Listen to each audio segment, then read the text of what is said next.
Kuelekea Kariakoo Derby, mechi kati ya Young Africans pamoja na Simba Sports ambayo inakwenda kupigwa pale Newman Complex, kumekuwa na mitazamo mingi kweli kweli kuhusiana na nani ambaye anakwenda kuibuka mshindi kulingana na vikosi vyote viwili, kuzingatia kwa hivi sasa vyote ni vya moto kweli kweli. Tunakwenda kuangazia hapa mechi namna gani kifundi ambavyo imekaa na makocha wanatakiwa kufanya kitu gani ili basi kuwapa furaha mashabiki wao. Nipo na mchambuzi wa soka hapa Azizi Mafumbila kuangazia hii mechi namna gani ambavyo itakuwa. Mimi naitwa Jires Umela. Hii ni Umela Media. Kazi ni moja tu, kuhakikisha kwamba unakuwa unazipata ripoti za michezo na burudani. Unaonaje hapa kuhusiana na hii mechi? Nani ambaye anakwenda kuibuka mshindi hapa? Kiufundi imekaaje? Yes, kwenye upande wa kuibuka mshindi kwenye sekta ya utabiri hapo sipo Umela. Labda nikupe uchambuzi. Kwa hiyo issue ya ushindi mtazamaji ama msikilizaji mwenyewe ataamua kwenye uchambuzi ambao nitakaompa. Unajua kwenye kandanda ni mchezo ambao unahusisha zaidi masuala ya namba. Ndio maana kuanzia kwenye utengenezaji wa uwanja unaambiwa ni mita 106 kwa 50, mita 100 kwa 50. Kuanzia kwenye misingi yake yote ni namba.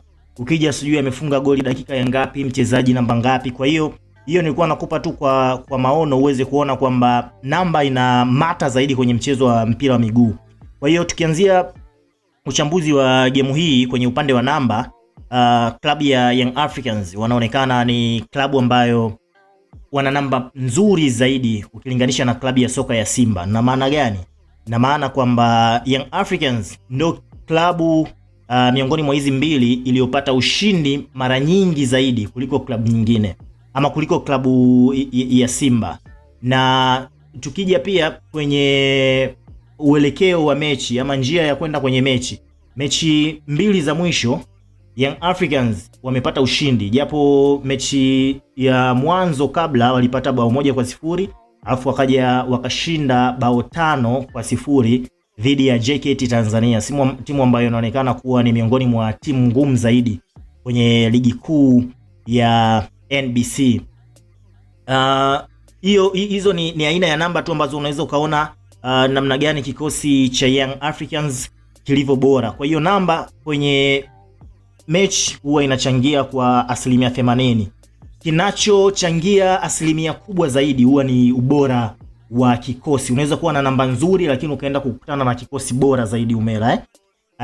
Kikosi cha Simba hakina uwiano mzuri zaidi kwenye upande wa numbers, wakiwa wametoka kuvuna alama 4 kwenye michezo miwili ambayo imepita, na kukiwa na upungufu wa mabao ya kufunga, ndio japo waruhusu mabao sana, lakini wamekuwa striking force imekuwa ikifunga mabao machache zaidi. Kwa hiyo tunaona namna gani ambavyo klabu ya Simba haina namba nzuri, lakini ni miongoni mwa kikosi ambacho ni bora sasa hivi kwenye ligi kuu ya NBC ukilinganisha na vikosi vingine vyote na ukilinganisha na mpinzani wake klabu ya soka ya Yanga. Simba wamefanya maboresho makubwa sana kwenye dirisha dogo la Januari.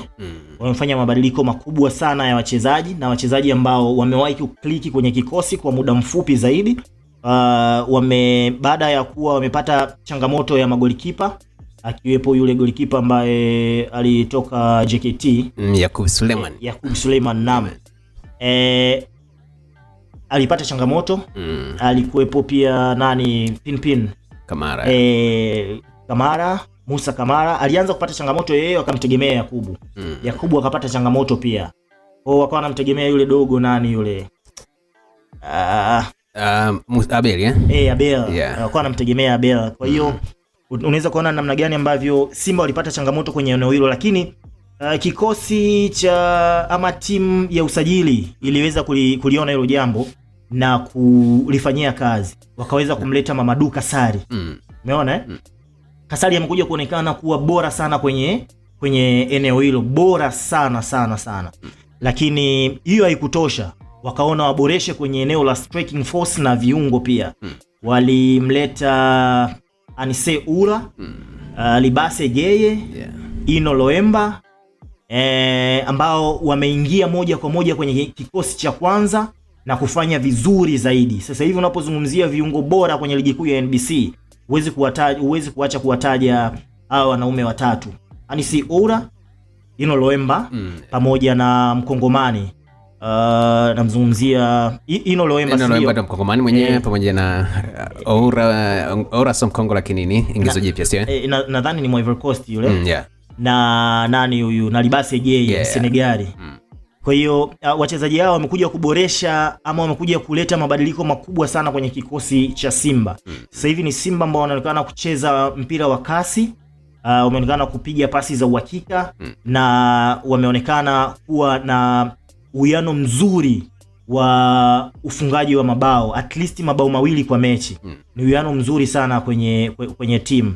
Na vile vile yalifanyika maboresho pia kwenye eneo la backline, kwenye center back, hususan kwenye center back baada ya kuumia kwa Wilson Nangu. Nadhani aliumia kwenye mechi ilikuwa ya Esperance de Tunis, ile mechi ya kwanza lakini pia alivyokuwa ameondoka Chamu Karawa baada ya kuondoka Chamu kwa kuna pengo lilibaki pale. Japo alikuwa anatumika sana Rushan Delok pamoja na Wilson Nangu, ndio ambao walikuwa tegemezi.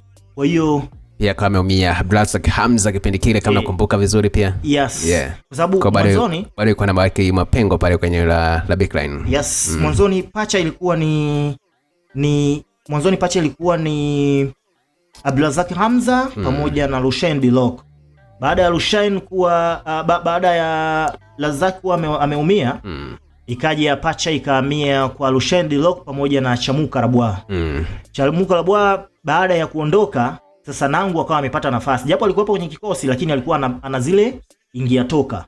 Kwa hiyo baada ya Nangu kuingia, akaonekana kufanya vizuri sana akiwa katika kiwango bora zaidi, akaaminika na akawa ni pangua kwenye kikosi cha kwanza cha Wekundu wa Msimbazi. Kwa hiyo unaweza kuona namna gani ambavyo Simba walipata changamoto mfululizo kuanzia kwa goalkeeping mpaka kwa eneo la backline, hususan kwenye center back. Sasa wakawaza tunafanya nini? Wakaamua kumleta Tule sasa hivi ndio anaonekana kufanya pacha pamoja na Rushain Delok, Ismail Tule, na ameonekana kuwa bora hususan kwenye early balls pamoja na zile wanaita ile mipira ya kugombania 1v1 vitu kama kama wakati wakabiliana labda na washambuliaji na wingers na vitu kama hivyo kabisa. Tule ameonekana kuwa bora katika eneo hilo. Changamoto yake ni moja, Umela hana kasi. Anapokwenda kukutana na aina ya washambuliaji kama Depu, mshambuliaji kama Dube ana kasi, mshambuliaji kama Pacome Zouzoua mshambuliaji mwenye kasi, viungo ambao pia huwa wanashambulia kama Mzanzibari nani huyu Mudathiri haya. Inaweza ikawa ni bato moja ngumu sana kwa upande wa center back ya timu ya Wekundu wa Msimbazi Simba. Kama wasipobadilisha aina ya uchezaji, Ismail Tule anaweza akawagharimu kwa kiasi kikubwa Wekundu wa Msimbazi. Na kama Yanga watawahi kushtukia kwamba Tule ana kasi ndogo, wakaamua kutumia kasi. Na pia kumekuwa na pia eneo la midfielder ambapo wanapiga Kante. Baadhi ya mashabiki kama amekuwa na wasiwasi kwamba pamoja na usahihi wake wa kupiga pasi za kwenda mbele, lakini kuna muda anajikuta kwenye makosa ya kibinadamu kurudisha mipira nyuma bila usahihi wa matendo. Je, Yanga anaweza kutumia hiyo kama advantage au Simba wafanye kitu gani ili basi kuhakikisha kwamba Alassane Kante anaingia akiwa bora zaidi pia kama kocha atataka kumtumia? Kwa namna ambavyo naiangalia hii mechi na uzito wa mechi hii, kimsingi ni kwamba hii mechi sidhani kama mwalimu wa Simba atamtegemea Alassane Maodo Kante. Sifikiri kitu kama hicho. Zaidi namuona Yusuf Kagoma Yes. Akiwa anapewa majukumu makubwa zaidi kwenye mechi kama hii, kwa sababu Kante ndio kama ulivyozungumza Jules kwamba ana usahihi wa kupiga pasi, ila ni pasi za mbali. Sisi tulikuwa tunaita ndege enzi zetu. Ukiwekewa pasi ile, yani mtu inatoka mguuni wewe unaanza kukimbia huku umeshasema asante.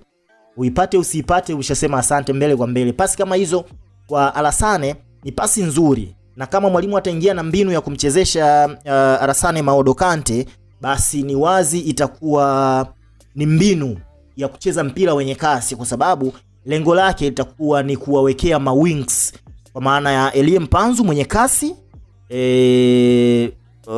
Libase Geye na nani huyu? Okay, Anset Ora.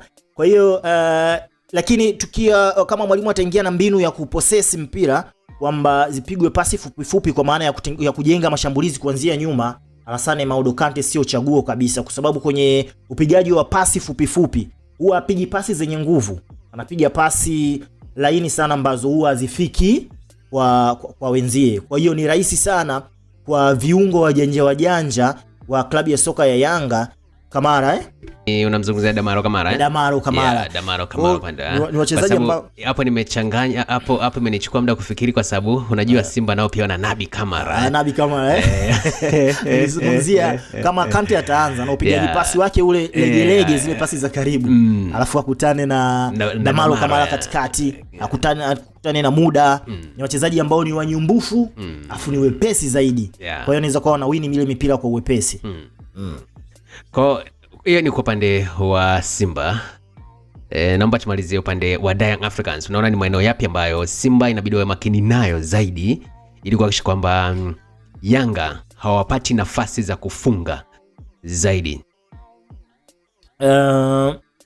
I think upande wa Simba hawapati nafasi za kufunga. Yeah, upande wa yani ni maeneo yapi ambayo wanatakiwa kuyatumia kama weaknesses ya Yanga ili waweze kupata nafasi ya kufunga, kwa sababu Simba kwenye hii mechi ni kwangu mimi naona kama ni must win game, kwa sababu akifungwa sinajua kelele zitakuwa nyingi mara 7 mfululizo, sio kitu cha kitoto hicho, na gap la points linaongezeka. Inaongezeka pia. Yanga mwenye pointi 28 sasa hivi, si ndio? Simba kwa na pointi zake 20 na 23 23 kwa kuna gap la pointi 5. Kama atafungwa inakuwa ni pointi 8. Kwa hiyo itakuwa ni gap kubwa zaidi. Kwa hiyo must win game kwa Simba ni uhakika kabisa, hilo jambo liko wazi, hujakosea. Lakini upande wa Simba kitu ambacho wanapaswa kuchunga kwa Yanga kwanza ni kwenye eneo la backlines. Backline ni upande wa mabeki, yani nilikuwa nataka kuzungumza eneo la fullback. Kwenye mafullback, upande ambao wanacheza Mohamed Hussein ni upande hatari sana. Ni mchezaji ambaye amepita Simba, anajua ubora na madhaifu ya klabu ya soka ya Simba. Na mchezaji yule hata kama ajui ubora na udhaifu wa klabu, huwa ana mbinu zake mwenyewe za kuhakikisha kwamba anaisaidia klabu kwenye eneo la ushambulizi.